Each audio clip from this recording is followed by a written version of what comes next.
Hey guys, We're back. how are we doing? Well, that would be weird if we just got it going. We could do each Every person, other every other line. phrase. Every other line. We'll work on it. Okay. All right, stop it. Guys, we're working today on the bureaucracy. It's probably the most boring but most important part of the government. More or less boring than the budget?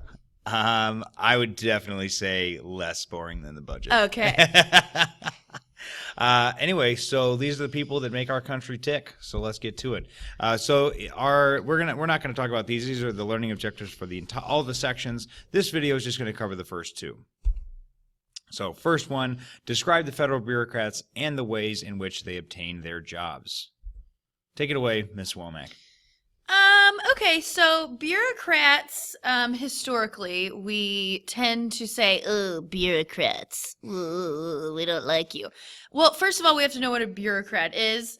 Bureaucrats are people who are working in bureaucracies. So literally people that work for the federal government. Okay, Perfect. That's a bureaucrat. And so there's some myths listed there that I don't know that I need to really go over. Well, we can go over them I'll go real quick. Go Guys, ahead. some myths about bureaucrats that you probably don't care about, okay? Americans dislike bureaucrats. Not really true. Americans tend to think that bureaucracies make it difficult for things to get done within our government. And so we see bureaucracies more in a negative light than the actual bureaucrats, those people who work within those bureaucracies. Just for an example, we have bureaucrats are for example, the people at the post office. Right. And every time you go to the post office, you hate the line that you have to wait in. Do you guys know? Do they know what post offices are? Do we I'm know not about? sure. Do we know about snail I'm sure mail? they know about Amazon. Ooh, there we go. What Yeah. can we talk about with Amazon? Anyway, going back to the Prime. post office. So again, the people that are working at the post office are usually nice, but people hate in general the idea that the post office, it's so slow, it never gets the job done, whatever. Anyway, bureaucracies are growing bigger each year. That is a myth. It's actually that the number has stayed, the number of federal employees has gone up, but the number of bureaucracies has actually stayed fairly constant for the last 20 or so years. Yeah. Then the next one, most federal bureaucrats work in Washington, D.C. This is very much not true. Only 1 out of 7. Right. 1 out of 7 work in D.C. If you think about it, for example, the Department of Defense, anyone who works within the Department of Defense is a bureaucrat. And they which work means all over they're America. all over the world. Actually, all over the world. Yeah, that's right. fair. And the same thing with the post office. Obviously, we have postal service in every single city, every single state in the United States. So, and bureaucracies are mired by red tape. This is the most common thing you'll hear about bureaucracies, is that they have all this red tape, which means like rules and regulations that they have to cut through. But that's actually not the case. There is some red tape, but they do get a lot of stuff done. And without the bureaucracy, the U.S. wouldn't run. Right. Period. It's a large part of the executive branch. Oh, it is. It's the strong arm. The heart. The arm. Anyway, guys, so the most bureaucrats work for only a few agencies. For example, the Department of Defense, they employ 35 or 34% of all bureaucrats that we talk about. So, I mean, there's a ton of. If you guys actually want to grab your books, there's a bunch of like charts and graphs that we just cut out of this PowerPoint because they're all there for you. You don't really need us to have them here for you as well. Yeah. Let's get to it. Okay, so historically, prior to the late 1800s or so, to be a bureaucrat meant that you were put into your position through a patronage system. Basically meaning that you're not really qualified for the job, but maybe you contributed to a political campaign or you were friends with a president and he put you in that position. And so this was called a patronage system, and this is just where jobs were given for political reasons rather than merit. And so we get to the end of the 1800s and we see something called the Pendleton Act passed. And this is going to be basically a civil service system that requires merit-based hiring and promotions. So nowadays, you're going to take a test. Your merit is going to be evaluated, and then you're going to get the job because you are the right person for the job, not because of who you know. So two sides to the same coin here, guys. The word like patronage, think of like a patron. If you go to a restaurant, you are a patron of that restaurant. So you are giving something to that restaurant. In this case, the patronage system, you are giving something to the party. So the people that got the jobs under the patronage system were the people who had worked for the party the longest. Didn't matter if you were qualified or not. Right. You could win the head of the like the postmaster general, and you could know not a single thing about running an entire postal system. So that was what was happening before. The Pendleton Act changes that, and now it's all merit-based, which means the most qualified people are going to be the ones that get those jobs. The last part about the Pendleton Act is they want it to be nonpartisan. Mm-hmm. The people who are working in the bureaucracy, they don't want them to be like one party or another, because that could create conflicts when they need these people to do their jobs. Right. Like, and if they said, oh well, I'm a Democrat and I don't agree with the Republican like president, like that means that person's not going to do their job, and then some part of the whole system of the United States government could just completely crumble. So they don't want them to be partisan based, at least while they're on the job. And that actually gets into the Hatch Act that was passed in 1933, most recently amended in the 90s. And it says it's a federal law prohibiting government employees from active participation in partisan politics while on duty, or if you are in a really sensitive area, you cannot participate in any partisan politics at any time. Probably pretty difficult, I would imagine. Yeah, especially nowadays. Again, because you have to basically set all of your beliefs aside for your job. But if you're high up, you get paid pretty well, I bet. I would assume. The other thing about nonpartisan is that most of these government jobs, if you're a civil servant, let's say, you are not just there for a president's term or something. Right. This is a permanent job for you. So this is not like you're coming in with the president and going out with the president. So that's another reason why they would prefer people to be nonpartisan, is because this is their permanent job. It's not like you're just in with an administration and then out with the next. So like a lot of people will, like, whenever we get to these new presidents or new people take over, they usually will appoint the heads of those administrations, but the actual people working underneath them, those people maintain their jobs for years, even decades sometimes, if they're doing a good job. Yes. And even if they're not doing a good job sometimes. All right, moving on. This is just a couple other things about the merit system. The Office of Personnel Management, this is the office in charge of hiring for most of the agencies in the federal government, and they use an elaborate set of rules in this whole process. Yeah, the set of rules, okay, so to get your job, you're going to pass a test. You're going to get a certain rating, okay? And this is going to be called a general schedule rating. And depending on where you fall on that rating is how much you're going to make, where you land your job at, and in whatever agency it might be. So again, the bureaucratic salaries are based on your rating and your experience. And this is also a protection for civil service employees. And this is like it's funny. We can actually talk a little bit about teachers here. Like once most kids know about teacher tenure, and the rumor is that once a teacher gets tenure, it's a lot harder to fire them, and that is true for the most part. And it's the same thing with bureaucrats. Once they have been working in the civil service system, in the bureaucracy for a number of years, it is much more difficult to fire them. And even so, they can, because the agency, the employees, they can actually appeal their firing, which can take months or even years sometimes, which again wastes a lot of money, a lot of time. So honestly, what happens sometimes is they'll just put these people in jobs that don't mean anything, rather than trying to fire them. Great. So the Plum book, you want to take that one? Sure. The Plum book, I don't remember what the correlation with the Plum book. What did that actually specifically mean? It's like the plums, like about the jobs. The pick. The top pick. Top pick of the plums. Right. Cream of the crop? I don't think that's what they were talking about. Okay. So anyway, there are the president, every new president, right, gets to appoint almost 3,000 jobs within these bureaucracies, 500 top policymaking posts. So 500 of these positions are going to be people who have a very large hand in policymaking. Talking about cabinet members. Cabinet members, et cetera. And then there's 2,500 lesser posts. Usually when a president appoints an ambassador, right? So that's something that the president appoints and the Senate approves, right? Those are going to be people who have contributed in some way to his political campaign or the political party in general. Sure. Right. Like I like Nikki Haley comes to mind. Yes. So she was ambassador. She's currently the UN ambassador. She's stepping down after this year, though. I believe. Or has she already stepped down? I think she stepped down already. Moving on. She was the governor of South Carolina, and she was a big supporter of Donald Trump. Right. And then he rewarded her with the ambassador to the United Nations.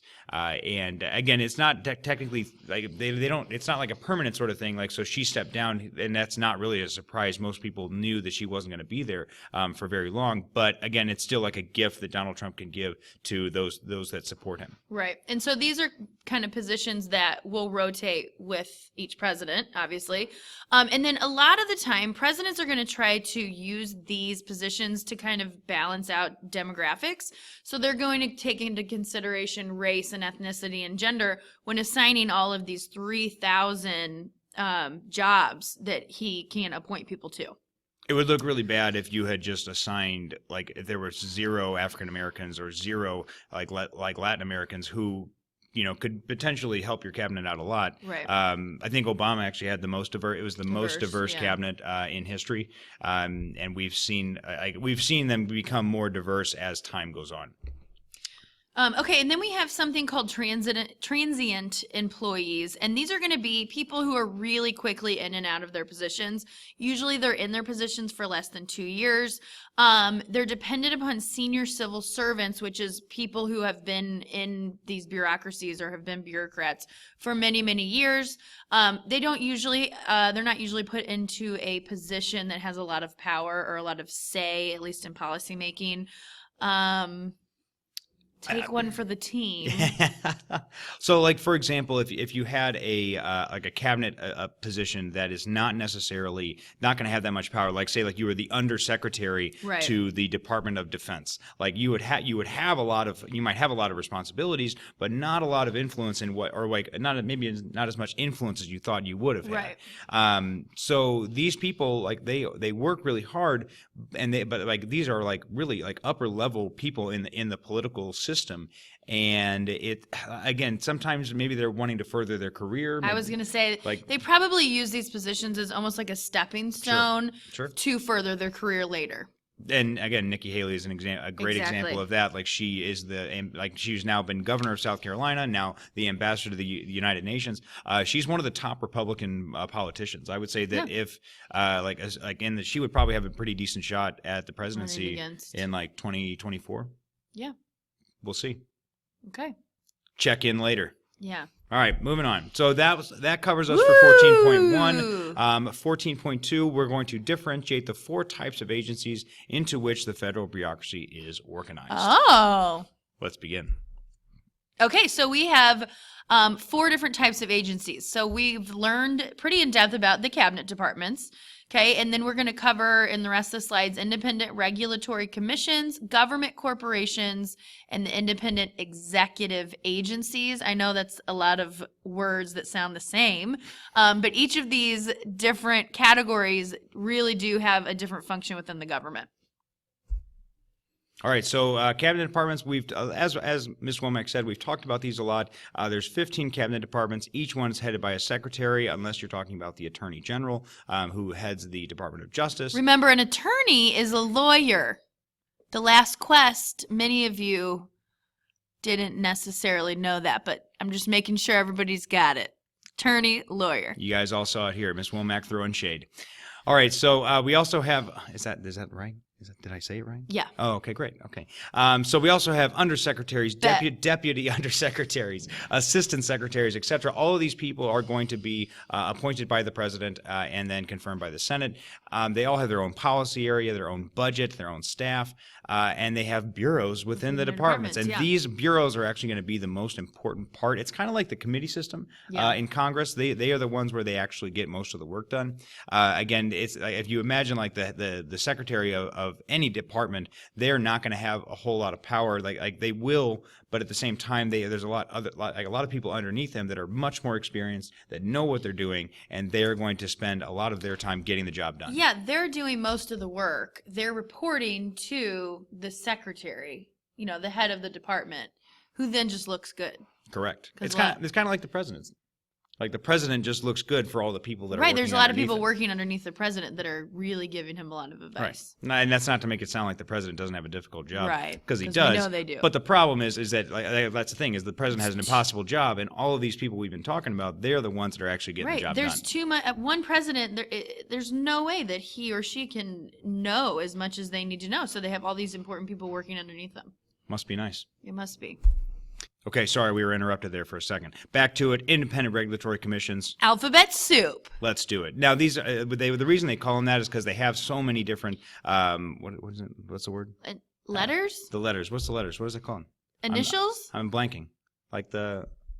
What they stand for? Yeah, like the things that. Yeah, what does that mean? What is that word? This is embarrassing. You guys are thinking of it right now, and you're like yelling it at the screen. It's like Jeopardy.